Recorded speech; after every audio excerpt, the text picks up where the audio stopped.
திருப்பூர் மாவட்டம் முழுவதும் டெங்கு காய்ச்சல் வேகமாக பரவி வருவதால் பொதுமக்கள் பீதியடைந்திருக்கிறார்கள். கடந்த ஒரு மாதத்தில் மட்டும் 35 பேர் டெங்கு காய்ச்சலால் பாதிக்கப்பட்டிருக்கிறார்கள். பாதிப்படைந்த இவர்கள் அரசு மருத்துவமனை நிர்வாகம் தகவல் தெரிவித்திருக்கிறது. மேலும் இது குறித்தான கூடுதல் விவரங்களோடு இணைகிறார் எமது செய்தியாளர் விஜயன். வணக்கம் விஜயன், இது குறித்தான விரிவான விவரங்களை பதிவிடுங்க. வணக்கம் சாரதா. திருப்பூர்ல டெங்கு காய்ச்சல் பாதிப்பால 7 பேர் தற்போது மாவட்ட அரசு மருத்துவக் கல்லூரி மருத்துவமனையில சிறப்பு வார்டுல அனுமதிக்கப்பட்டு சிகிச்சை பெற்று வர்றாங்க. இந்த மாசத்துல மட்டும் 35 பேர் டெங்கு காய்ச்சல்ல பாதிக்கப்பட்டு சிகிச்சை பெற்று வீடு திரும்பியதாக மருத்துவக் கல்லூரி நிர்வாகம் தற்போது தகவல் தெரிவிச்சிருக்குது.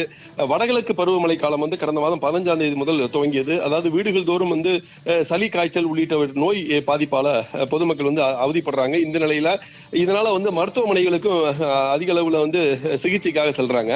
தமிழ்நாட்டுல பல்வேறு பகுதிகளில் டெங்கு காய்ச்சல் பரவி வரக்கூடிய நிலையில திருப்பூர் மாவட்ட அரசு மருத்துவக் கல்லூரி மருத்துவமனையில தற்போது டெங்கு காய்ச்சல் பாதிப்பு காரணமாக சிறப்பு தனி வார்டுல அதாவது 7 பேர் தற்போது சிகிச்சைக்கு அனுமதிக்கப்பட்டு சிகிச்சை பெற்று வர்றாங்க. மாவட்டத்தை பொறுத்த வரைக்கும் டெங்கு காய்ச்சல் வேகமாக பரவி வருகிறது. மாவட்டத்தில் பல பகுதிகளில் டெங்கு காய்ச்சல் பரவி வரக்கூடிய இந்த நிலையில மாவட்ட அரசு மருத்துவக் கல்லூரியில் 7 பேர் சிகிச்சை பெற்று வரக்கூடியது. ஒரே மாசத்துல மட்டும் 35 பேர் டெங்கு காய்ச்சல்ல பாதிக்கப்பட்டு சிகிச்சை பெற்று வீடு திரும்பி உள்ளதாகவும் மருத்துவக் கல்லூரி நிர்வாகம் தகவல் தெரிவிச்சிருக்குது. இது தவிர தனியார் மருத்துவமனைகள் மற்றும் தாலுகா மருத்துவமனைகளிலும் டெங்கு காய்ச்சலால கணிசமான அளவுல எண்ணிக்கையில பொதுமக்கள் சிகிச்சை பெற்று வர்றாங்க. டெங்கு பாதிக்கப்பட்டவர்கள் அரசு கல்லூரி மருத்துவமனையில் அதற்கென அமைக்கப்பட்டுள்ள அந்த தனி வார்டுல வைக்கப்பட்டு சிகிச்சையும் வழங்கப்பட்டு வருது.